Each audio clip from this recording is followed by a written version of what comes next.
শাওন পাকশালা কবিতার ছন্দে। ভিডিও দেখে রান্না করুন মনের আনন্দে। নমস্কার বন্ধুরা, শাওন পাকশালাতে সবাইকে স্বাগত জানাই। আজকে আমি বানাবো চিংড়ি মাছ দিয়ে কচু শাক। তার জন্য আমি কচু শাকগুলোকে ছোট ছোট করে এইভাবে কেটে নিয়ে সামান্য লবণ দিয়ে ভালো মতো করে ভাপ দিয়ে নিয়েছি। আমি জলটা কিন্তু বেশি দিনই অল্প জল দিয়ে, যাতে জলটা একদম কচু শাকের সাথে মিশে যায় সেরকম ভাবে আমি জলটা দিয়েছি, তাতে কচুর যে গলাটা ধরা সেটা হবে না সাধারণত। আচ্ছা, আর নিয়েছি এখানে নিয়েছি চিংড়ি মাছ, নিয়েছি পেঁয়াজ কুচি, কয়েক কোয়া রসুন নিয়েছি, কালো জিরে, চেরা কাঁচা লঙ্কা, আর নিয়েছি শুকনো লঙ্কা। এখন আমি রান্নাটা করে নেব।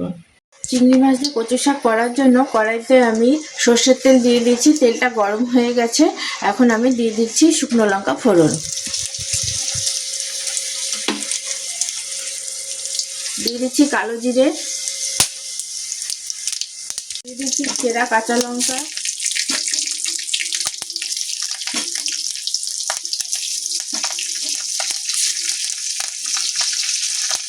দিয়ে দিচ্ছি ছাতো করা রসুন।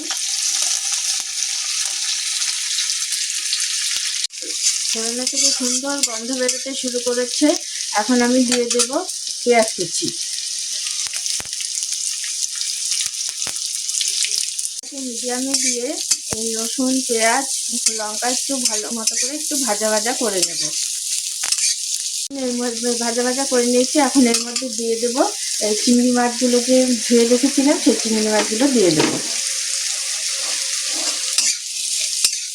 চিংড়ি মাছগুলো দিয়ে এইভাবে মিডিয়াম আঁচে একটু ভাজা ভাজা করে নেব।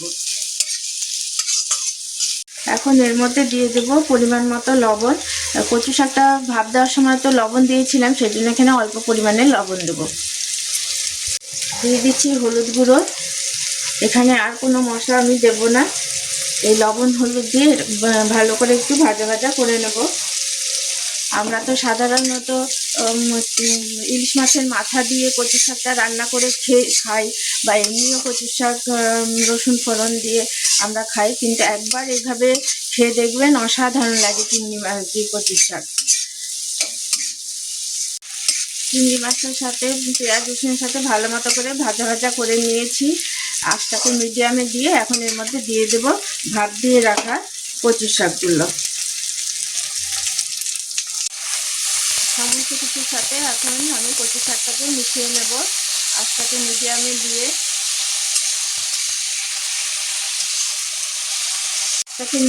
দিয়ে এখন আমি লিডটা দিয়ে দেবো। কিছুক্ষণ এগুলো চিংড়ি মাছটা কচু শাকটা ভালো মতো করে মশলার সাথে মিশে গিয়ে চিংড়ি মাছের গন্ধ সমস্ত কিছু কচু শাকের মধ্যে ঢুকে যায়। সেজন্য আমি আঁচটাকে মিডিয়ামে দিয়ে ঢাকা দিয়ে দিলাম 5-7 মিনিটের জন্য। চিংড়ি মাছ কচু শাক সমস্ত ভালো মতো করে সিদ্ধ হয়ে চিংড়ি মাছের গন্ধটা কচু শাকের মধ্যে চলে যাওয়ার জন্য আমি 5 মিনিটের জন্য ঢাকা দিয়ে দিয়েছিলাম। আমি ঢাকাটা খুলে দিচ্ছি। এখন কতটা হয়েছে,